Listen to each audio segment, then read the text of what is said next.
বিয়ে করে কয়েক ঘন্টা আগেই আশফির বাসায় পা রেখেছি আমি। আর এখনই কে বা কারা যেন চিল্লাচিল্লি করছে আর বলছে, কে কোথায় আছো, এদিকে এসো। আশফি যে আর নেই। কথাটা শুনে দৌড়ে বের হলাম আমি। আশফি খুব সুদর্শন আর শিক্ষিত এক যুবক।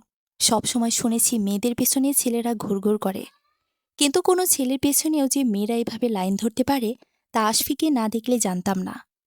ছোটবেলা থেকে আমি ঢাকায় মামা মামির কাছে থেকে পড়াশোনা করেছি। আমার বরাবরই ইচ্ছে ছিল উচ্চ শিক্ষিত হয়ে আমাদের গ্রামের একটি স্কুলে শিক্ষিকা হওয়া।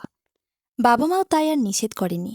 তবে কোনো এক কারণবশত ইন্টার পাশ করেই আমার গ্রামে চলে আসতে হয়। আর এসে গ্রামের একটা কলেজেই আমি ডিগ্রিতে ভর্তি হই। কলেজে যেদিন আমার তৃতীয় দিন,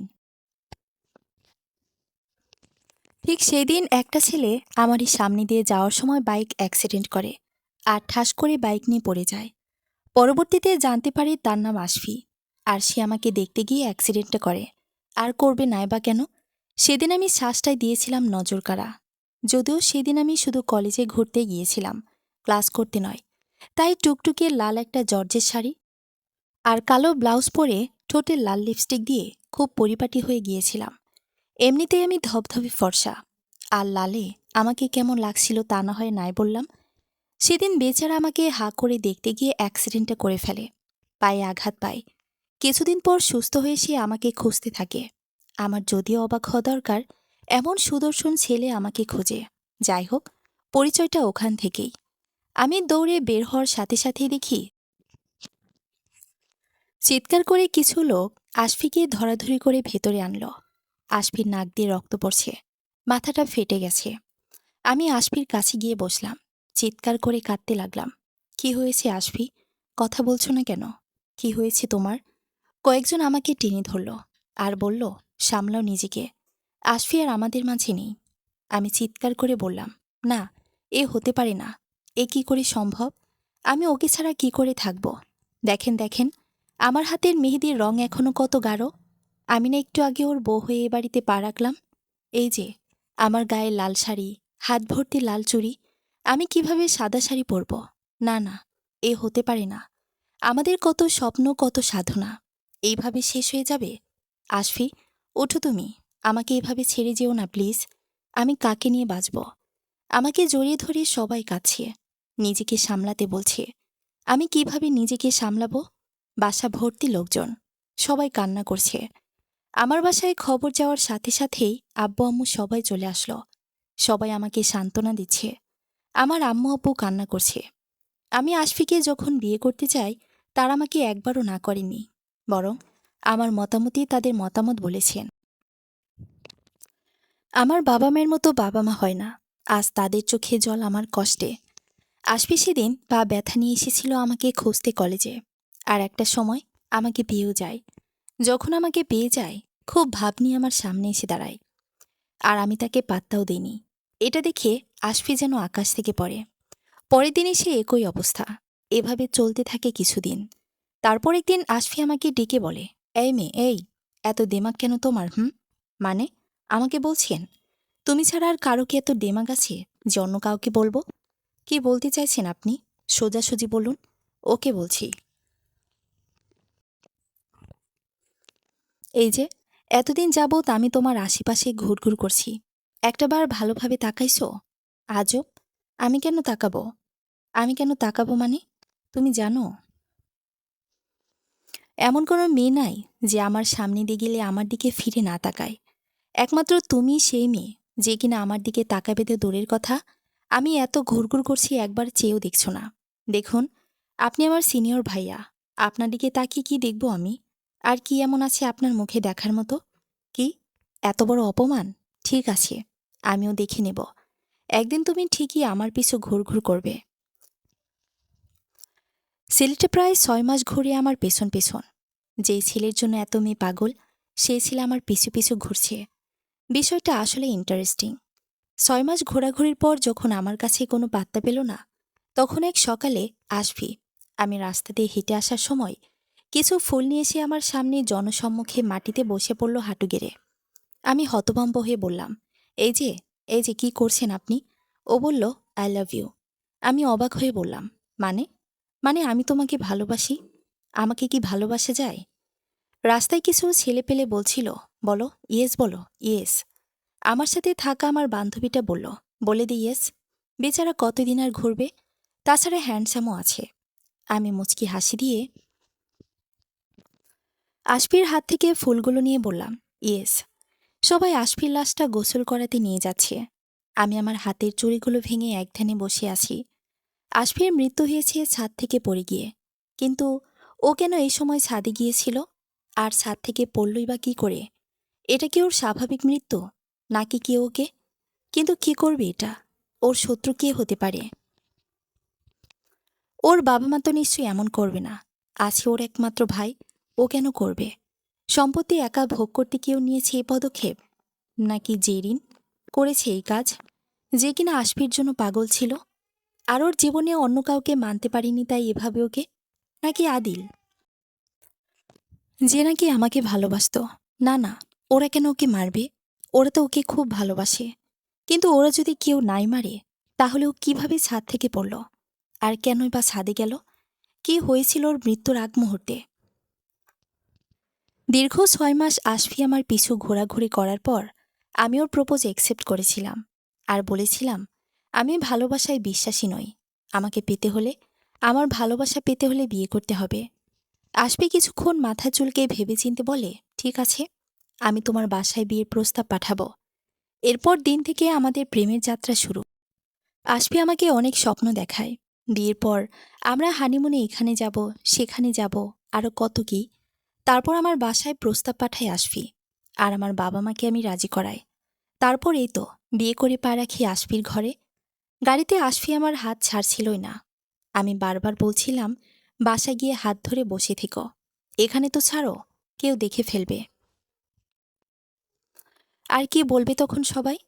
আশফি আর আমাকে বরণ করে সবাই ঘরে তোলে। হঠাৎ ডাক এলো, কুহু, দেখে নে শেষবারের মতো আশফির মুখটা। আমি গেলাম না। আর জোরে জোরে বললাম, আমি ওর ওই মুখ দেখতে পারবো না। আমার চোখে যেই মুখ স্পষ্ট আছে, সেটাই থাকুক। কিছুক্ষণ পর সব কাজ সম্পূর্ণ করে আশফিকে দাফন করা হলো। জেরিন মেয়েটা এখনও কেঁদে যাচ্ছে। খুব ভালোবাসত বোধহয় মেয়েটা আশফিকে। আমি যখন আশফির সাথে কখনো কখনো রেস্টুরেন্টে বসে থাকতাম, তখন দেখতাম আশফির ফোন বাজত। আর মোবাইলে স্পষ্ট ভেসে উঠত জেরিন নামটা। আর একদিন আশফিকে বারবার ওর ফোন দেওয়ার কারণ জানতে চাইলেও বলেছিল, জেরিন ওর কাজিন হয় আর ওকে খুব ভালোবাসে। কিন্তু আশফি ওকে বোন ছাড়া আর কিছুই ভাবে না বা ভাবতে পারে না। কেঁদো না জেরিন, যা হবার তো হয়েই গেছে। এখন কাঁদলে ওর আত্মা আরও কষ্ট পাবে। জেরিন আমার কোনো কথাই শুনছি না, বরং আরও উচ্চস্বরে কেঁদে যাচ্ছে। অনেকে আমার কাছে এসে হাত বোলাচ্ছে আর বলছে, আহারে, মেয়েটা বিয়ের রাতেই স্বামীকে হারালো, এমন পোড়া কপাল কার আছে? আবার কেউ কেউ দূরে আমাকে ইঙ্গিত করে বলছে, আসলে মেয়েটাই অপয়া। ছেলেটা বিয়ে করে সারতে পারল না, আর মরণ দুয়ারে পৌঁছে গেল। যে যার মতো সেদিন বাসায় চলে গেল। পরের দিন সকালে আশফির ভাই দরজা বন্ধ করে শুয়ে আছে। আমার শাশুড়ি ওকে ডাকাডাকি করছে, কিন্তু ও উঠছে না। কিছুক্ষণ পর দরজা খুলে হাউমা করে ওর মাকে জড়িয়ে ধরে কান্না করে দিল। মা, ভাইয়া এভাবে কেন আমাদের ছেড়ে চলে গেল? আমি এখন ভাইয়া বলবো কাকে? সেদিন বিকেলেই কিছু আত্মীয়স্বজন আবার এসে দেখা করে গেল আমাদের সাথে। পরের দিন সকালে আদিল ভাইয়া এসে আমাকে ডেকে বলল, আমি জানি তুমি কিরকম শোকের মাঝে আছো, তবুও বাস্তবতা তো মেনে নিতেই হবে। তুমি চাইলে আবার জীবন শুরু করতে পারো আমাকে নিয়ে। আমি তোমাকে সুখী করব, কথা দিলাম। আমি তোমাকে ভালোবাসতাম ঠিকই, কিন্তু আশফির জন্য কিছুই করতে পারিনি। আমাকে একটা সুযোগ দিয়ে দেখতে পারো। আমি আদিলকে ধমক দিয়ে পাঠিয়ে দিলাম। চিল্লাচিল্লি করলাম তার সাথে। তারপর দূর দূর করে তাড়িয়ে দিলাম। জেরিন এ বাসায় আছে, যায়নি এখনো। আশফির একটা ছবি বুকে জড়িয়ে ধরে কাছে। আমি জেরিনের কাছে গেলাম। গিয়ে ওর মাথায় হাত রেখে বললাম, খুব ভালোবাসতে আশফিকে, তাই না? জেরিন কাঁদতে কাঁদতে মাথা ঝাঁকিয়ে বলল, হুম। তাহলে বাসায় বলে ওকে বিয়ে করে নিলে না কেন? জেরিন কাঁদছে। ওর কান্নার শব্দ আরও বেড়ে যাচ্ছে। কাঁদে না পাগল মেয়ে, কাঁদে না। এত কান্না কোথা থেকে শিখেছ শুনি? সেদিন সন্ধ্যায় দেখলাম তুমি আশফিকে জড়িয়ে ধরে ছাদের উপর কান্না করছ। এত কাঁদলে কি হয়? হুম? তো তুমি? হ্যাঁ, আমি দেখেছিলাম। আর আশ্চর্যজনক বিষয় কি জানো? তার কিছুক্ষণ পরই আশফির মৃত্যু ঘটে। বিষয়টা সন্দেহজনক না? বিশ্বাস করো কুহু, আমি ওর মৃত্যু সম্পর্কে কিছু জানি না। বিশ্বাস করো। আরে আরে, এত ঘাবড়ে যাচ্ছ কেন? যাও, কিছু খেয়ে নাও। আমি যাচ্ছি। কিছুক্ষণ পর আদিলের ফোন আশফির মোবাইলে। আশফি যেহেতু নেই, ওর মোবাইলটা এখন আমার ড্রয়ারে পড়ে আছে। আমি মোবাইলটা বের করে কল রিসিভ করলাম। আপনি আবার ফোন দিয়েছেন? আপনাকে না তাড়িয়ে দিলাম? লজ্জা নেই আপনার? দেখো কুহু, একবার ভেবে তো দেখো। আচ্ছা, একটা কথা, আশফির মৃত্যুর কিছুক্ষণ আগে আপনি আশফির পাঞ্জাবি ধরে ওকে ধাক্কাছিলেন কেন বলুন তো? আপনাদের দুজনের মাঝে কি কথা কাটাকাটি হচ্ছিল? আপনি এত রেগে ওর সাথে কথা বলেছিলেন কোন কারণে? দেখো কুহু, ও আমার বন্ধু ছিল। আর তুমি যা ভাবছো তা কিন্তু না। আমি কিছুই ভাবছি না। আমি শুধু জানতে চাচ্ছি কি বিষয় হচ্ছিল আপনাদের ঝগড়াটা। আর তার কিছুক্ষণ পরই হতে হলো আশফিকে লাশ। উফ কুহু, ভালো লাগছে না। রাখছি আমি, পরে ফোন দিব। শাশুড়িমা আমাকে খেতে ডাকছেন। কুহু, এই কুহু, আয়, খাবি মা? খাওয়া দাওয়া একেবারে বন্ধ করে দিলে কি হয়? আসছি মা। কি করব? মায়ের কথা রাখতে খাবার টেবিলে বসতে হলো আমার। আশফির ভাই, বাবা মা দুজনেই বসেছেন। জেরিনকে ডাকা হয়েছে, ও আসেনি। আশফির ভাই একটা চেয়ারের দিকে তাকিয়ে আছে অনেকক্ষণ যাবৎ একধানে। চেয়ারটাতে আশফি বসত। জানো মা, আশফিকে আমি গর্ভে ধরিনি ঠিকই, তবে আহিলের চেয়ে কম দেখিনি। ওরা দুই ভাই আমার দুনয়নের আলো ছিল। আহিলও কখনো আশফিকে ওর সৎ ভাই ভাবেনি, সবসময় আপন বড় ভাই ভেবেছে। দেখো না, আশফি চলে যাবার পর আহিলের কি হাল হয়েছে। আমি তো আকাশ থেকেই পড়লাম যেন। আশফি তো আমাকে কখনো এই ব্যাপারে কিছু বলেইনি। তার মানে আশফি আর আহিল এক মায়ের পেটের ভাই না? আশফি আর আহিল দুজন সৎ ভাই? থাক, তাতে কি? ওনারা তো আশফিকে কত ভালোবাসেন। আর এত ভালোবাসে বলেই হয়তো আশফি আমাকে বলেনি। যাই হোক, সবাই কষ্টের মুহূর্ত কিছুক্ষণের জন্য কাটিয়ে অল্প খাবার খেয়ে নিলাম। কিছুক্ষণ পর হঠাৎ আমার বাবা মায়ের আগমন। আশফির বাবা মা আম্মু আব্বুকে দেখে ভেতরে আসতে বললেন। কিছুক্ষণ তারা কথাবার্তা বললেন। তারপর আমার বাবা বললেন, বেয়াই সাহেব, কে থেকে কি হয়ে গেল কিছুই বুঝলাম না। ভেবেছিলাম মেয়ের লাল শাড়ি পরে বউ হয়ে এ বাড়িতে ঢুকেছে, আর সাদা কাফন পরে এ বাড়ি থেকে বেরোবে। কিন্তু এখনই যে আমার মেয়েকে বাড়ি থেকে বেরিয়ে যেতে হবে, তা ভাবিনি। ভাই সাহেব, কি বলবো বলুন? কিছুই বলার ভাষা নেই আমাদের। বলেছিলাম যে আজ আমি কুহুকে আমাদের সাথে নিয়ে যেতে এসেছি। আশফি তো নেই। কারু সেলাই থাকবে এ বাসায়ও। ও চাইলে আমাদের মেয়ে হয়ে এ বাসায় থাকতে পারে, তা ঠিক। কিন্তু তবুও এখনো হয়তো আমাদের বাসায় একটু ভালো থাকবে। আর ওকে এখন আমরা একেবারে পুরান বাড়িতে নিয়ে যাব। ওকে নিয়ে পুরান বাড়িতে উঠব।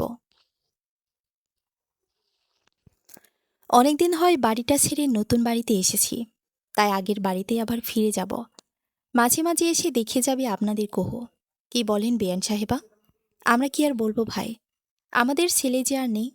আর চাইলে কি আর কুহু আমরা কি ধরে রাখতে পারবো? যেটা আপনাদের ভালো মনে হয় সেটাই করুন।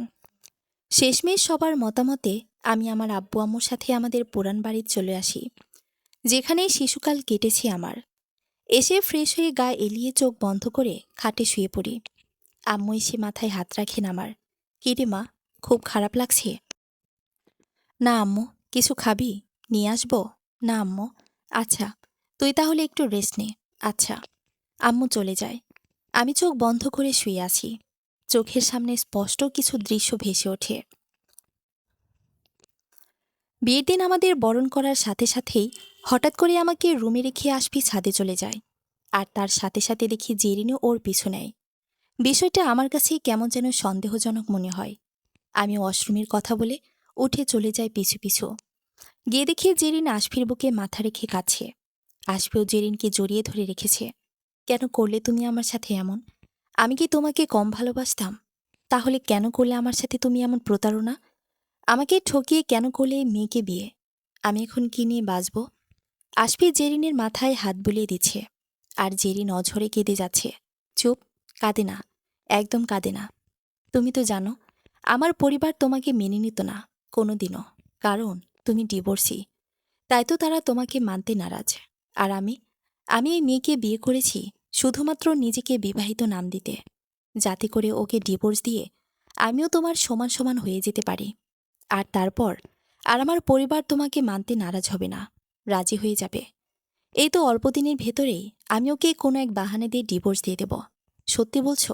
হ্যাঁ বাবা, সব সত্যি। আমি কি তোমাকে কম ভালোবাসি? I love you Ashfi, I love you too. তারপর আশফি জেরিনের কপালে একটা চুমু দেয়।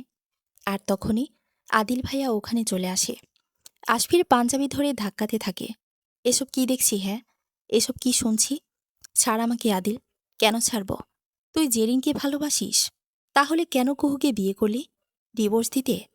তোর জন্য আমি কুহুকে নিজের করে পেলাম না, আর তুই কিনা ওকে বিয়ে করেছিস শুধুমাত্র ডিভোর্স দিতে, যাতে জেরিনকে তুই বিয়ে করতে পারিস আর তোর পরিবার মেনে নেয়। কেন কলি মেয়েটার সাথে এমন? উফ, ছাড় তো। কি প্যাক প্যাক করছিস? তুই তো জানিস আজ অব্দি আমি যা চেয়েছি তাই পেয়েছি। শুধুমাত্র এই মেয়েটাই পড়ছিল না, মানে কুহু। ওকে পেতে আমার বিয়েটা করাই লাগলো শেষ পর্যন্ত।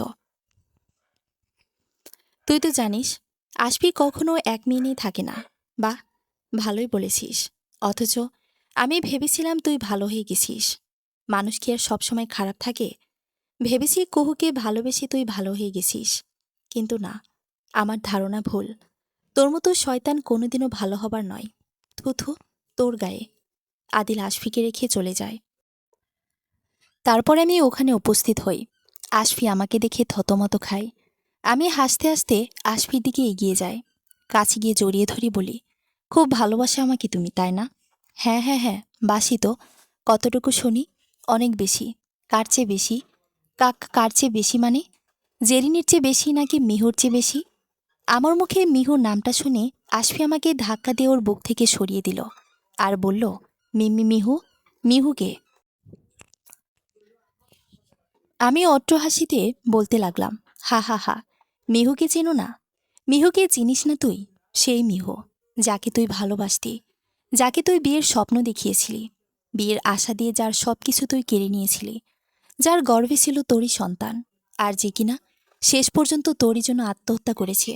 তাকে চিনিস না তুই? কুহু, কে তুমি? হা হা হা। এখন তুই আমাকেও চিনছিস না, তাই না? আমি সেই কুহু, যাকে মিহু কলিপিঠে করে মানুষ করেছে, বড় করেছে। মিহুর একমাত্র ছোট বোন। তোর কপাল খারাপ, আমি শহরে ছিলাম বলে তুই আমাকে চিনিসনি, কখনো দেখিসনি। আর যখন দেখলি, তখন তোর জম হয়ে তোকে ফাঁদে ফেললাম। মিহু মারা যাওয়ার পর গ্রামে পা রাখলাম তোর জম হয়ে। কি ভেবেছিলি তুই আমার পিছু পিছু ঘুরতি আর আমি তোকে খেয়াল করতাম না? আরে, আমি তো আমাকে তোর নজরে ফেলেছি। কুহু শোনো, প্লিজ, আমার একটা কথা শোনো। আমার না ভুল হয়েছে। আমার মিহুর সাথে এমন করা ঠিক হয়নি। আমাকে ক্ষমা করে দাও। ক্ষমা? ক্ষমা কাকে করব? যার পায়ে ধরে আমার বোন অধিকার চেয়েছিল, একটু বাঁচার প্রেরণা চেয়েছিল তাকে? যে আমার বোনের মৃত্যুর কারণ, তাকে ক্ষমা করব? নাকি যে মানুষটা নিজের বিয়ের দিন অনেকটা মেয়েকে মিথ্যে স্বপ্ন দেখাচ্ছে তাকে? নাকি যে আমার দেহটা ভোগ করে ছেড়ে দেওয়ার জন্য আমাকে বিয়ে করেছে তাকে ক্ষমা করব? হা হা হা। ক্ষমা মানুষকে করা যায়, কোনো অমানুষকে নয়। ওপারে ভালো থেকো মিস্টার আশফি। ও হ্যাঁ, মিহু আপাকে বলে দিও তার বোনটা আজ তার হয়ে প্রতিশোধ নিয়েছে, কঠিন প্রতিশোধ। Good bye. আর হঠাৎ আপুর ডাকে আমার চোখ খুলে যায়। কুহু, এই কুহু, আমি না আজ খুব খুশি, খুব বেশি খুশি রে বোন। আমি উঠে আপুকে জড়িয়ে ধরলাম। আপু, কাঁদিস না পাগলি, আজ যে আমাদের আনন্দের দিন। তুই কাঁদলে কি আমার ভালো লাগবে বল? এই তো আপু, আমি কাঁদছি না। তুমিও আর কাঁদবে না, কেমন? হাসো, একটু হাসো। আপু একটা মিষ্টি হাসি দিল, আর হাসি দিয়ে আমার কপালে চুমুকে দিয়ে বলল, ভালো থাকিস, বাবা মাকে দেখিস। আসি রে। আমি আপুকে খুব ডাকলাম, কিন্তু আপু আমাকে ছেড়ে চলে গেল। চলে গেল দূর অজানায়। আমি কাঁদতে কাঁদতে আলমারি থেকে আপুর একটা চিঠি আর চিঠির ভেতরে থাকা আশফি আর আপুর অনেকগুলো ছবি বের করলাম। ছবিগুলো পাশে রেখে চিঠিটা আবার একবার পড়লাম। কলিজারে, এই চিঠিটা যখন তুই পাবি, আমি তখন ঠিক তোর থেকে অনেক অনেক দূরে। কিন্তু মনে রাখিস, আমার শরীরটা তোর সাথে না থাকলেও আমার আত্মাটা সবসময় তোর সাথেই থাকবে। বোনরে, আমি না বাঁচতে চেয়েছিলাম, কিন্তু মানুষরূপী জানোয়ারটা আমাকে বাঁচতে দিল না। আমি আশফির সন্তানের মা হতে চলেছি। আমাকেও বিয়ে করার ওয়াদা করেছে, কিন্তু আজও আমাকে বলল আমি যেন আমার মুখটা আর কোকে কোনোদিন না দেখাই। আর যদি বেশি বাড়াবাড়ি করি তাহলে নাকি আমার বাবা মায়ের মান সম্মান নিয়ে টান দিবে। সমাজে নাকি আমি এবং বাবা মা আর মুখ দেখাতে পারবো না, এমন কিছু করবে। আমিও তো এমনিতেও আর কাউকে মুখ দেখাতে পারবো না রে। বাবা মায়ের চোখের দিকে তাকানোর সাহস আমার নেই। তাই আমি নিজেকে শেষ করে দিলাম। ভালো থাকিস কলিজা, বাবা মাকে ভালো রাখিস। আর যদি পারিস তবে তুই প্রতিশোধ নিস, তোর বোনের মৃত্যুর প্রতিশোধ। ইতি, তোর আপু। আমি চিঠিটা বুকে জড়িয়ে ধরে কাঁদতে লাগলাম আর বলতে লাগলাম, আপুরে, আমি নিয়েছি প্রতিশোধ, নিয়েছি তোর মৃত্যুর প্রতিশোধ। সমাপ্ত।